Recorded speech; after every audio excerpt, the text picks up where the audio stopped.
29 hata 40.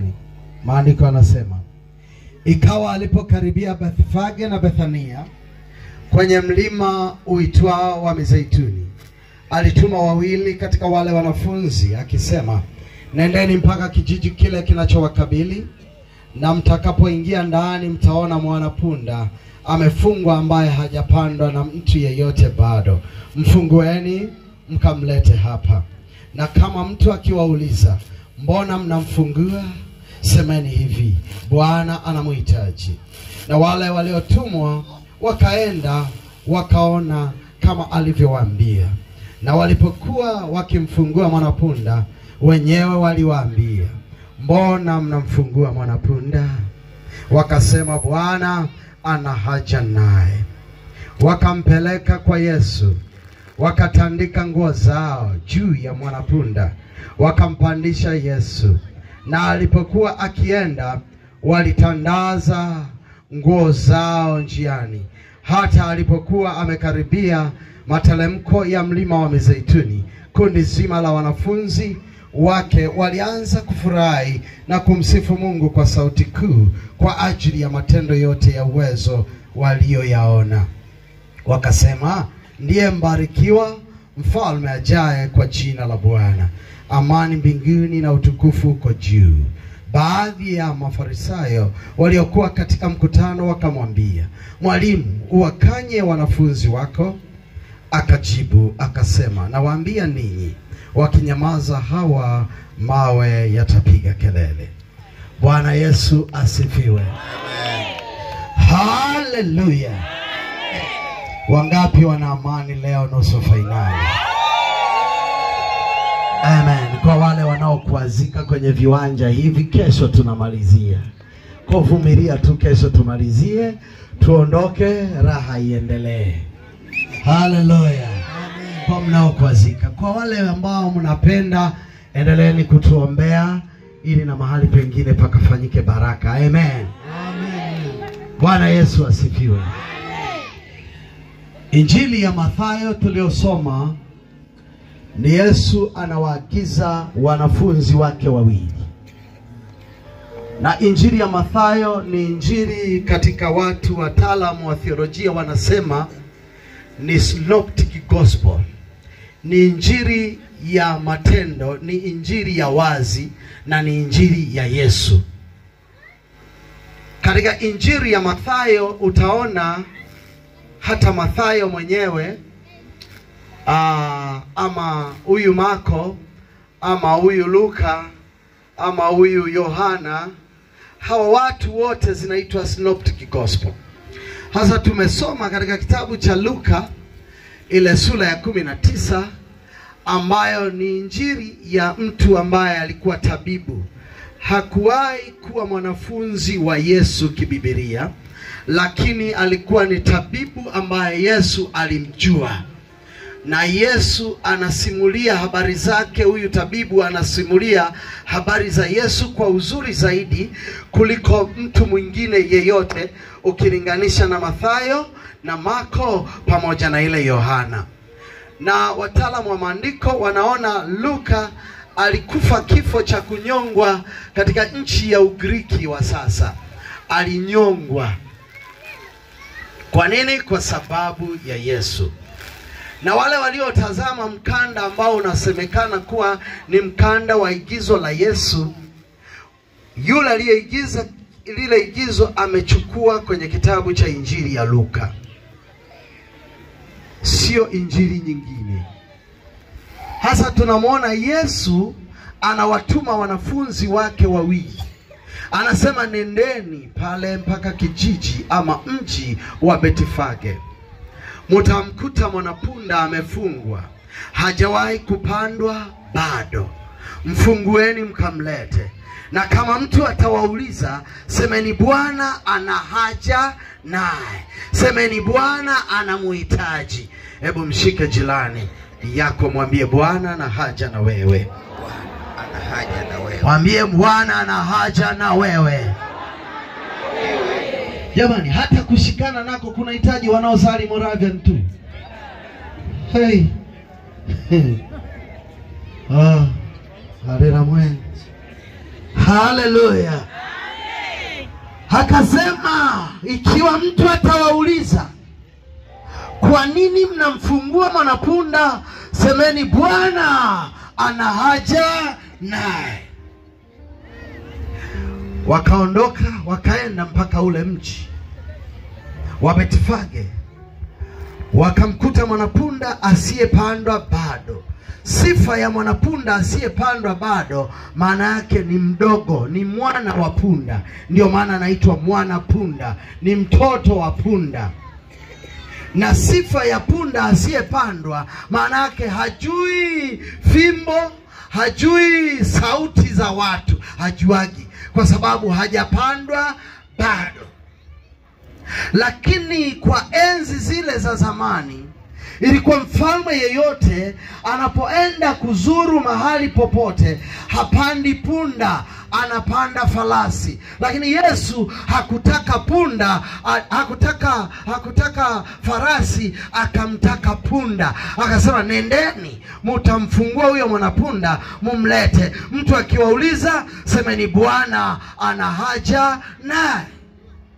Wakaenda wakakuta kama Yesu alivyowaambia, wakakuta kama Yesu alivyowaagiza.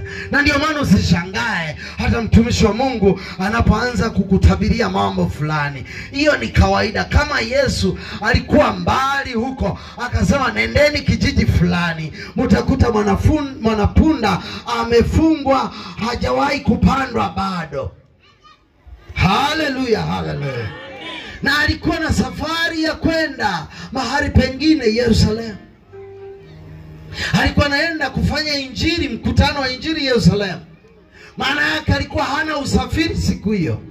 Akategea usafiri ulio barabarani, usafiri ambao watu wengine wamepaki.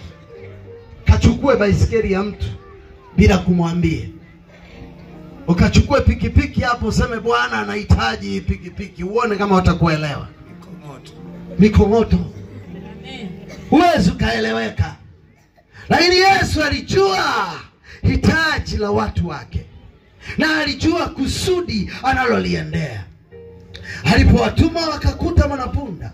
Sikiliza, sifa ya mwanapunda. Kwanza, huwezi ukamfungua mwanapunda ikiwa mama yake yupo. Kwa wale waliosoma habari za punda wataelewa.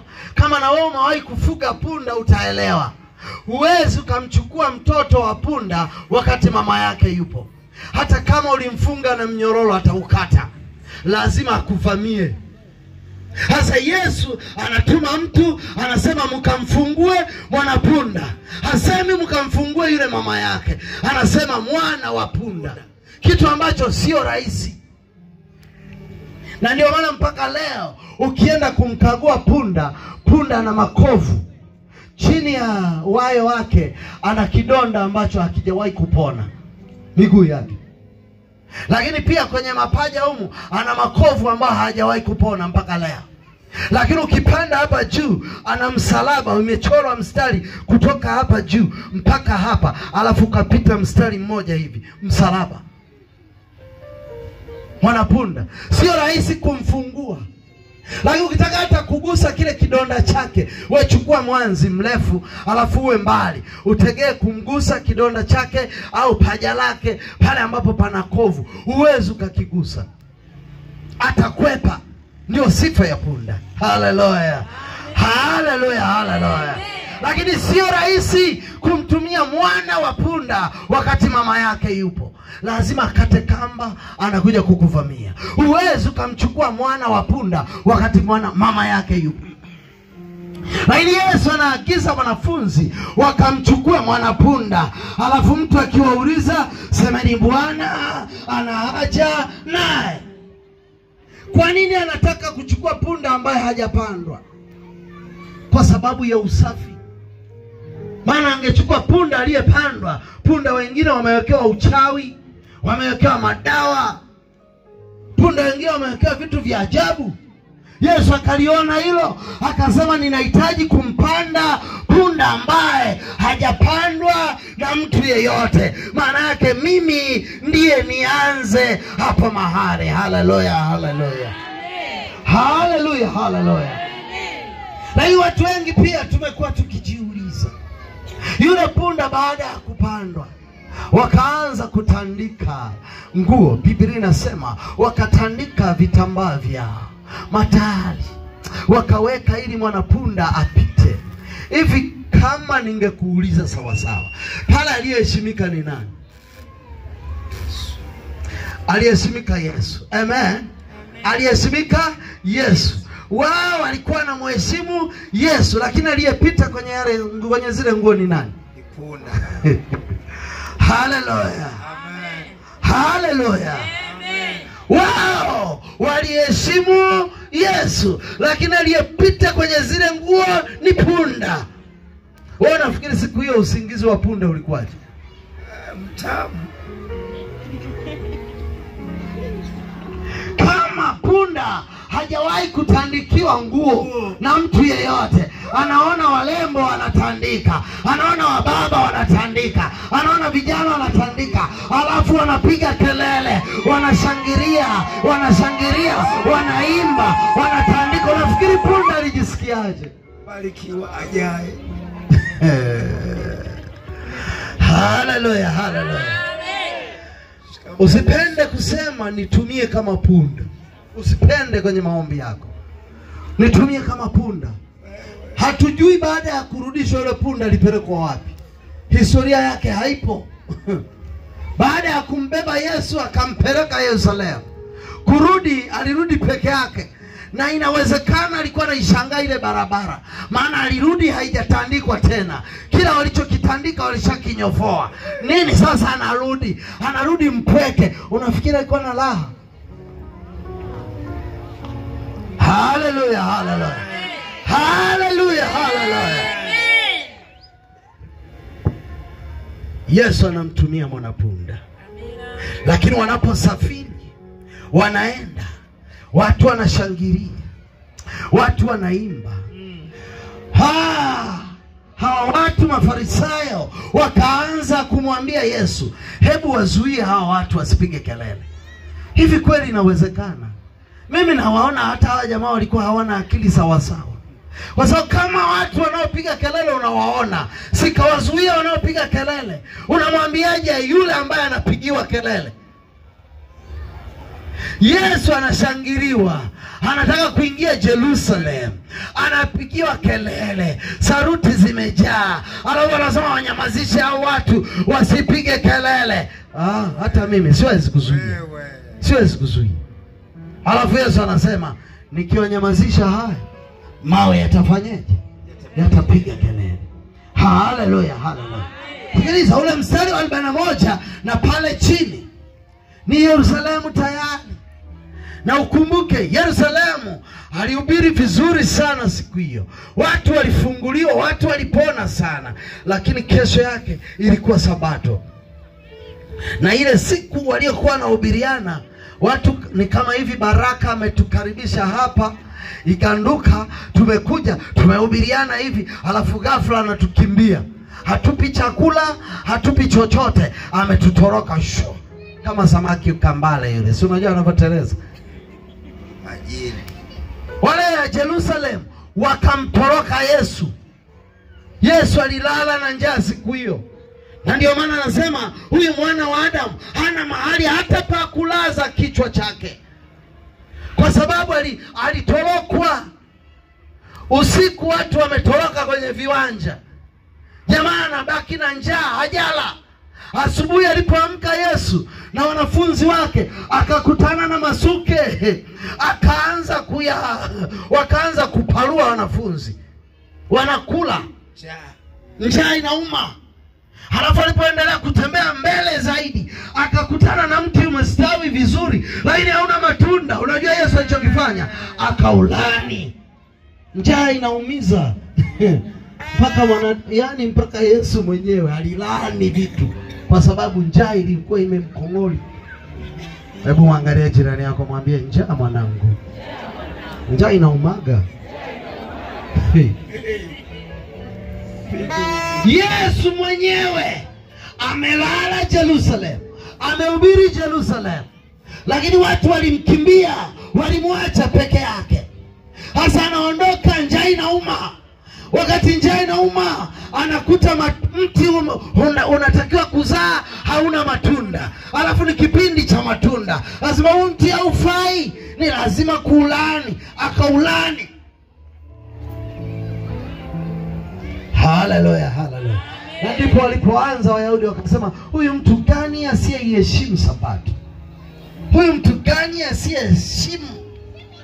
Hata siku ya Sabato wanafunzi wake wanafanya mambo ya ajabu ajabu. Watu wanaharibu mazao. Wanaenda mashambani siku ya Sabato. Inakuaje? Huyu mtu hafai. Wakaanza kumuundia vikao. Lakini Yesu alipofika Jerusalem, akasemeje? Soma ile mistari ya pale chini. Utasoma mwenyewe. Utaona vile Yesu anavyowaambia watu wa Jerusalem. Kwa nini? Anasema, ole, iko siku iko siku inakuja. Iko siku inakuja mbaya. Iko inakuja. Hata kama leo utajiona huko wewe ni star, wewe unafaa kuliko wengine, lakini iko siku inakuja. Iko siku inakuja. Hata kama ungejiona ni mrembo, ni mzuri kuliko wote wa mtaa huu, lakini iko siku inakuja. Iko siku inakuja.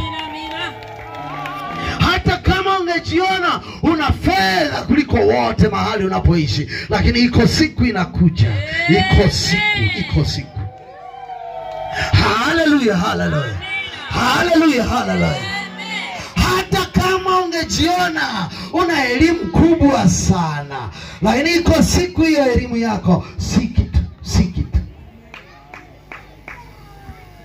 Utatamani asiye na elimu. Unajua siku zote mwenye A shuleni anafanyaga kazi kwa mtu aliyepata C. Mara nyingi mwenye A shuleni kwenye maisha wachache sana wanafaulu. Aliyefaulu kwenye elimu darasani mara nyingi maisha yanampiga. Kwa anafanya kazi kwa yule aliyefeli. Kwa tunasema kisaikolojia, A anafanya kwa C. Sasa C angalia kule anakofanya. Akiwa alifaulu C atafanya kwa E. Lazima hata kampuni lao liwe chini. Wakati fulani wewe unafuatilia hata mahali ulipoajiriwa. Anayesimamia hilo kampuni ana elimu gani? Kuna wengine wanakudidimiza zaidi. Unafika kwenye kazi yako na unajiunga, unakuta kazi inaenda vizuri, unafanya vizuri, lakini hakuna kitu kinachozalishwa. Kwa nini? Kwa sababu unafanya kazi kwa aliyefeli sana. Haleluya, haleluya. Haleluya, haleluya. Haleluya, haleluya. Haleluya. Yesu anamtumia mwanapunda. Anamtumia mwanapunda. Inawezekana tunatumika kama punda tu, lakini kibaya tunarudije? Je, na sisi tutarudi kama mapunda wale wanyama, au tutarudi kama wanadamu tuliookoka? Haleluya, haleluya. Si tunaimba, tunasema Bwana nitumie, si ndio? Bwana nitumie kama mwanapunda. Usiseme mwanapunda, wewe sema tu Bwana nitumie. Haleluya. Usiseme nitumie kama mwanapunda, sema Bwana nitumie. Bwana atakutumia. Ukiwa mwanapunda utakuwa mnyama. Haleluya, haleluya. Haleluya, haleluya. Nikupe mfano mmoja. Kuna mtu mmoja alikuwa anaitwa Abdalla, na mwingine alikuwa anaitwa Asha. Halafu huyu mwingine alikuwa anaitwa Emmanuel. Abdalla, Asha, Emmanuel. Emmanuel akatafuta kabinti kwa kutaka kukaoa. Akakafuatilia kale kabinti kazuri kwenye ule mji. Akakafuatilia, mwezi wa kwanza kabinti akakubali. Bwana nataka nikuoe, sio tu kukuchezea, ndio wanavyosemaga. Yaani kumbe kuna kuchezea. Nataka nikuoe. Kabinti kakakataa. Akaenda mwezi wa pili kanakataa. Akamaliza miezi 6, kabinti bado kanakataa. Akasema nitaendelea kuvumilia. Emmanuel alikuwa mvumilivu, anakatafuta kaasha hapo. Mwaka ulipoisha akamfuata tena, bado tu hujafikiria. Ngoja nifikirie. Haya, Emmanuel akaondoka. Akasema basi ukifikiria utaniambia. Kapita mwaka wa pili, akamfuata Asha. Asha vipi? Nimekubali. Niko tayari kuolewa na wewe. Asha akakubali kuolewa na nani? Na Emmanuel. Na Emmanuel akawa anapeleka borderline.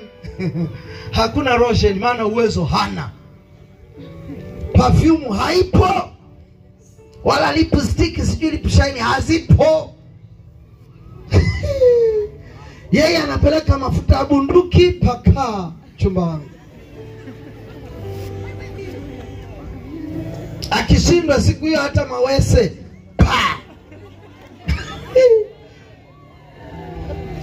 Lakini Kaasha kaliendelea kuvumilia.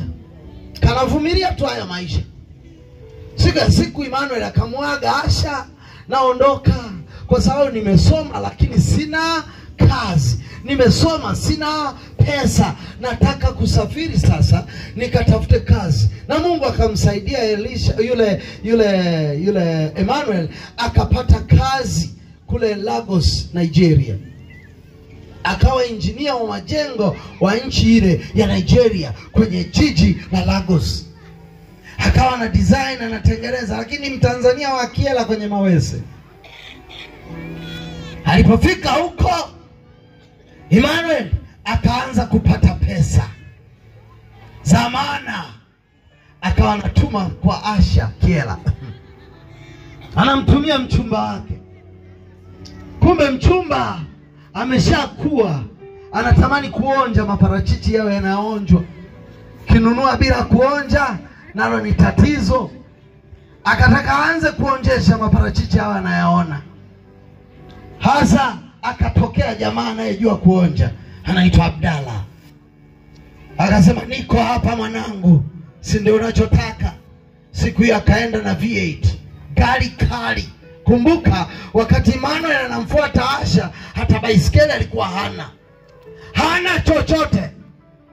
Lakini Abdalla ameenda na gari yake kali, Land Cruiser.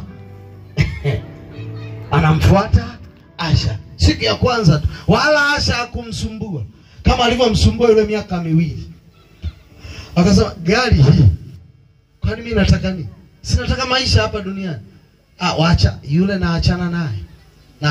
Si yuko Lagos huko, naachana naye. Akasema Abdalla, I'm ready. Niko tayari. Niko tayari kwa sababu Abdalla kaja na cruiser kali. Akasema niko tayari baba, hata usijisumbue, usipoteze muda wa kuongea maneno mengi. Tunachelewa. Jamaa alipompata akampakia kwenye gari yake, wakaenda mara moja kula chips kuku zile. Si unajua chips kuku inavyopendeza ukila mtaani. Lakini na nyumbani zinaweza zikapikwa, lakini ukila mtaani inapendeza. Wakala huko, anapendeza. Naona siku hiyo ya kwanza tu, hata hawajajitambulisha nyumbani, akampa hela kama 1,000,000. Hebu nenda hii basi ukatafute mafuta, ukafanya shopping ndogo ndogo, 1,000,000. Shopping ndogo, ukafanya shopping, alafu tutaonana kesho. Sema haina shida baba. Emmanuel anajua huyu bado ni mchumba wake. Kumbe Abdalla kaingia katikati. Wakaendelea na urafiki wao, wakaendelea na mapenzi yao. Wakawa wanatoka, ziko zinaitwa vacation, kutembelea huku na kule. Wanazunguka, anatoka hapa anaenda Zanzibar, anatoka hapa anaenda bichi, anatulia huko. Kwa nini? Yuko vacation.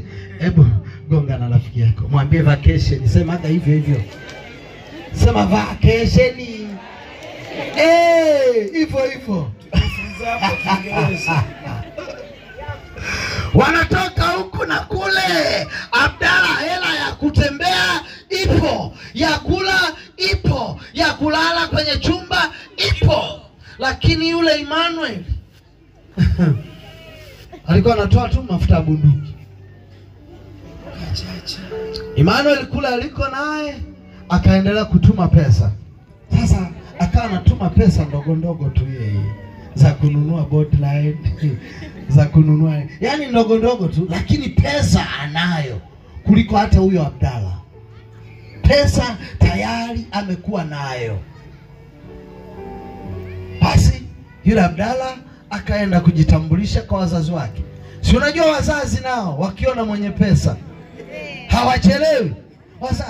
Lakini alikuwa kuna mtu mmoja, lakini yule achana naye, maskini yule. Baba karibu baba, karibu. Huyu binti yetu, Mungu akubariki baba, karibu. Abdalla kaona amepata, Asha kaona amepata. Wakaendelea na maisha haya ya raha. Siku ya siku Emmanuel akapiga simu. Akasema, mchumba, ninarudi Tanzania.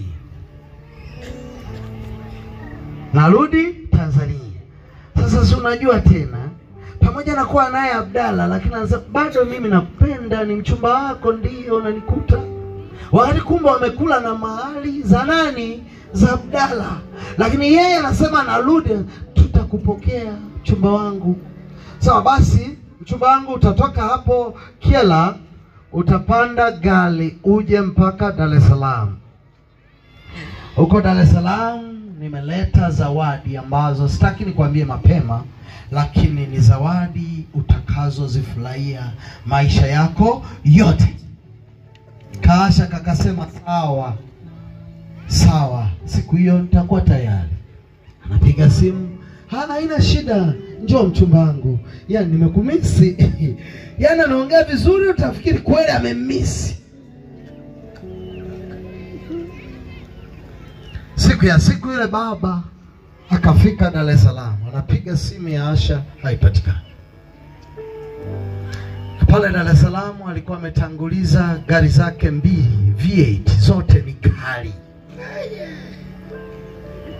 za pesa kubwa. By then kipindi hicho ilikuwa inauzwa kama 260 hivi milioni gari moja. Kachukua ya kwake na ya mke wake. Amefika Dar es Salaam, anampigia mchumba wake, hola, hapatikani. Akasema labda ni tatizo la umeme. Siku ya pili anamsubiria mchumba wake, hapatikani. Siku ya tatu hapatikani. Siku ya 4 hapatikani. Mpaka wiki hapatikani. Akaona sasa upuzi, ngoja nichukue haya magari niende nayo nikamsurprise huko. Naendesha, alikuwa na nyumba amejenga Mbeya pale, amejenga Dar es Salaam huko, kajenga Kyela. Anapitiliza kwa mchumba wake. Mchumba wake yuko huko Kyela. Kufika kwa mchumba wake, kwa wazazi wake, anaulizia, jamani, mchumba wangu Asha yuko wapi? Wakasema ametoka kidogo. Si unajua wamama mnavyofichaga wamama mnafichaga madhambi ya watoto wenu. Wamama na kuchota maji. Unakuta kabinti kamepata mimba, ujauzito kama nao, mama anajua toka mwanzo. Alafu ametulia tu na kusali, anasali na anasema ameokoka. Walela mwenu wanaficha. Wamama kweli, wamama wote tupungiane mkono namna hii. Asante sana. Haleluya. Anafika pale mahali anauliza, Asha rafiki yangu, mchumba wangu yuko wapi? Wanasema alitoka kidogo. Kumbe Abdalla alipotoka out na mchumba wake kwenye ile gari kali V8, kampakia siti ya mbele na yeye ndio dereva Abdalla. Walipoenda bichi, ile bichi ilikuwa na vichuguu vyenye nyoka wakali. Wale nyoka wanaopaa, wanaruka, mnawafahamu wale. Basi yule nyoka akatoka kwenye kichuguu.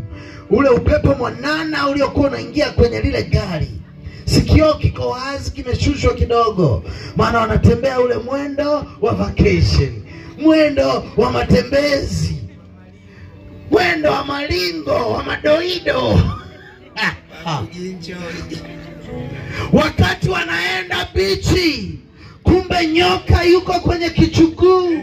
Akatoka yule nyoka, akafiatuka moja kwa moja, akaingia kwenye gari, alafu akampiga kichwa yule mwanamama Asha. Asha ghafla akadondoka. Abdalla akamchukua Asha, kumuona hivi ameshakufa, akamchukua yule Asha, akaenda akamtupa kwenye vichuguu vingine ili watu wasimuone. Asha akawa amekufa, habari yake ikaishia pale. Alafu yeye Abdalla, kwa sababu alishawapaga hela za kutosha, akaendelea na maisha yake kama kawaida. Emmanuel kafika nyumbani. Asha yuko wapi? Anasema alitoka kidogo. Muniambie ukweli, Asha yuko wapi? Akawafuata viongozi wa kijiji pale. Asha yuko wapi? Mwenyekiti mimi sijui ni mtendaji mimi sijui. Lakini akasema, Asha unayemtafuta kama mchumba wako, mbona alishakuacha zamani? Alikuwa na mtu anaitwa Abdalla. Ilikuwaje? Jana majuzi, sijui siku ngapi zimepita, niliwaona wakipita wakienda bichi, lakini alipokuwa narudi mwanaume alikuwa peke yake. Asha hakuwemo kwenye gari. Story kaanzia hapo. Emmanuel akaenda mpaka huko bichi kutafuta. Akamtafuta Abdalla, wapi anapatikana. Abdalla amejificha. Wiki la kwanza, la pili linaisha, la tatu Abdalla amejificha, anajifanya yeye ni mjanja. Emmanuel akagundua Abdalla yuko mtaa fulani, yuko jiji fulani, anakula maisha na maisha yanaendelea. Emmanuel akaenda akamdaka, akasema, niambie Asha yuko wapi? Asha alikuwa mchumba wangu, lakini Asha, unajua Asha nilifanya. Yuko wapi? Nyosha maelezo. Asha yuko wapi? Mbona nilimwacha yule binti alikuwa salama? Yule binti hakuwahi kuwa msumbufu. Yule binti nilimtongoza miaka 2. Alinisumbua sana kwa sababu alikuwa na Ukristo ndani. Alikuwa ameokoka. Alikuwa ni binti wa watu. Yuko wapi? Yuko wapi? Asha. Abdalla kaona ametimba. Akasema, basi twende, wewe ni mwanaume mwenzangu, tuyamalize basi pembeni. Tuyamalize pembeni, twende nikakuonesha. Wakaanza kuendesha gari siku nzima mpaka maeneo ya jirani na bichi. Anasema, Asha nilimtupa huko, nenda kamwangalie. Anasema, siendi peke yangu, twende wote.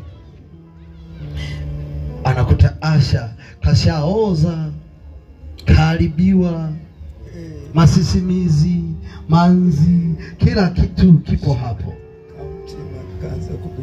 Emmanuel akasema, Asha mchumba wangu, Asha rafiki yangu, Asha niliyekupenda, Asha umeondoka. Asha sijalilieje, Kingoni, Kinyakyusa, Kikinga, Kisafwa, mimi sijui alilieje, lakini alilia. Akambeba, akamweka kwenye gari yake. Na kwa kuwa alijiandaa Emmanuel, alikuwa na askari wake polisi, kwa kila anachokifanya watu wanachunguza. Hela anazo, Maana siku hizi hata ukitaka mgambo tu akamate muharifu kwenye mtaa wako wanataka hela. Kabisa kabisa. Ndio nchi yetu hii ajabu ajabu. Kazi yake anapaswa kukamata, lakini yeye anataka hela. Umeliwa, umeibiwa, na yeye anataka pesa. Wakapewa pesa, si wanazitaka. Twendeni tukamkamata Abdalla. Abdalla akawa chini ya ulinzi. Wakaondoka kwenda. Wanaondoka. Asha kasha kufa. Story yake ndio imeishia pale. Alisha kufa. Hasiki chochote. Wakaenda mpaka nyumbani kwa wazazi.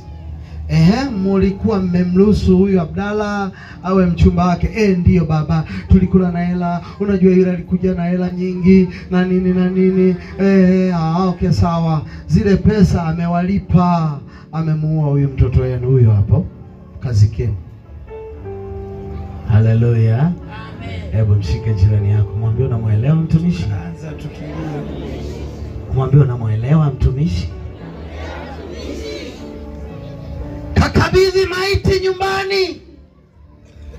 Baadaye Emmanuel akasema, wazazi wangu niliwaamini sana, lakini mumenikosea kumruhusu huyu binti achukuliwe na Abdalla asiye na huruma.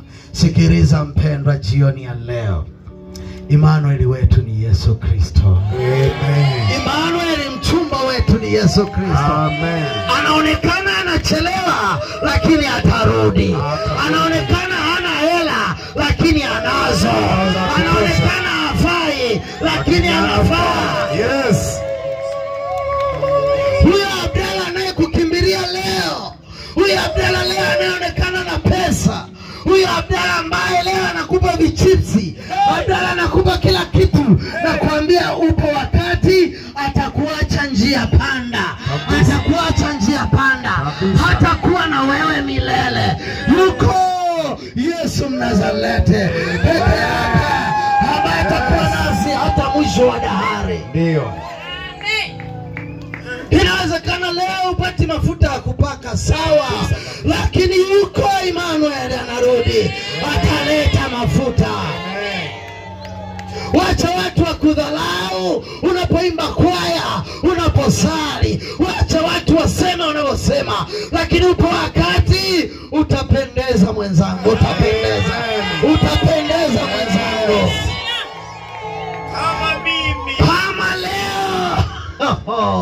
Kama leo hawakuhusishi kwenye vikao vya ukoo, wanakusahau. Mimi nakwambia ni kwa sababu Emmanuel yuko mbali. Akija Emmanuel, maisha yako lazima yatabadilika. Maisha yako yatakuwa vizuri. Maisha yako yatabadilika. Uwe mvumilivu. Msubirie Emmanuel wako. Maana wakina Abdalla hawanaga huruma. Utawapenda ghafla, watakuacha ghafla. Utawapa kila kitu, watajifanya wanakupa kila kitu, kumbe lengo lao ni kukumaliza. Yesu anasema upo wakati, saa inakuja, wamwabuduo harisi inawapasa wamwabudu katika nini? Kweli. Haleluya. Amen. Haleluya. Amen. Je, anayekumiliki ni Abdalla, ni Emmanuel? Abdalla wewe. Haleluya, haleluya. Amen. Haleluya, haleluya. Amen. Inawezekana unamilikiwa na Abdalla. Maana sisi sote ni maasha tu. Hata msemwa ni Asha. Mimi ni Asha. Wewe ni Asha. Mchumba wetu yuko mbali. Yesu Kristo. Atakuja tu. Atakuja tu. Sawa, usiodhani. Atakuja. Atakukuta huko juu ya mchepuko. Atakukuta huko wapi? Hebu muangalie jirani yako. Mwambie, atakuwa Abdalla amekuweza au umemweza? Atakuwa Abdalla amekuweza au umemweza? Haleluya. Haleluya, haleluya. Amen. Haleluya, haleluya. Amen. Biblia inasema alipofika karibu akaulilia ule mji, akasema laiti ungelijua yapasayo toba, yapasayo amani, ungelitubu leo, ungelibadilika leo. Iganduka, laiti ungelijua ungebadilika. Iganduka, laiti ungelijua ungemfuata Yesu jioni ya leo. Laiti ungelijua ungekimbilia kanisani. Laiti ungelijua ungeachana na huyo Abdala. Biblia inasema akaulilia ule mji. Kulia kuna mambo matatu. Unajua, ukiona watu wanalia misibani, usifikiri kila mtu amefiwa. Kuna wengine wanalia kwa sababu wanakumbuka walipofiwa wao.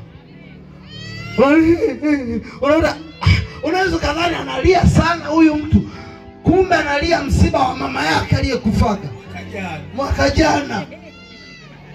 Usikafikiri kila mtu anayelia msibani msiba unamhusu. Wengine wanalia misiba yao. Lakini wengine wanalia misibani sio kwa sababu anamhusu au wakwao, lakini analia kwa sababu anawaonea huruma wale wanaolia. Kuna wengine tu kwa sababu ya huruma analia. Yesu, ukisoma maandiko toka kitabu cha Mwanzo mpaka Ufunuo, Yesu alilia mara 3. Achana na utoto. Alilia kwa Lazaro, alilia alipokuwa anaingia Yerusalemu, akalia msalabani. Basi. Haleluya, haleluya, haleluya. Haleluya, haleluya. Wapendwa, tumsubirie Emmanuel. Tumsubirie Yesu. Haijalishi huna chakula nyumbani, msubirie Yesu. Haijalishi unaugua, msubirie Yesu. Haijalishi upati mchumba na unaona miaka inaenda, msubirie Emmanuel. Yupo. Yeye anaitwa baba wa nini? Wa yatima. Na anaitwa mume wa nini? Haleluya. Amen. Haleluya. Amen. Haleluya. Amen. Tumsubirie Yesu. Atakuja. Hata kama anaonekana anachelewa, lakini anakuja. Na atakuja na kila kitu tunachokihitaji. Mungu akiamua kukubariki, hata wengine wangekataa, utabarikiwa tu. Utabarikiwa tu. Hujanielewa? Utabarikiwa tu. Amen. Tumsubirie Emmanuel. Hata kama leo hatupewi kiatu, hatupewi mafuta, hatupewi nguo, lakini ipo siku atatupa vyote. Atatupa vyote. Amen. Yes.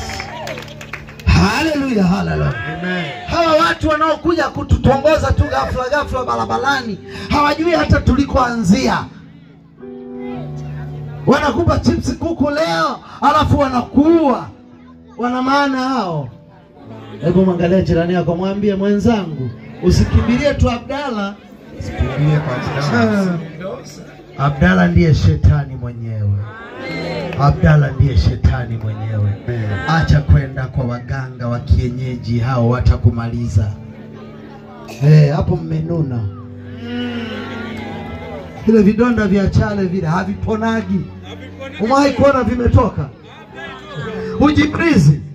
Mbona vidonda vingine makovu yanaondoka? Kwa nini hivi vidonda vya chale haviondoki?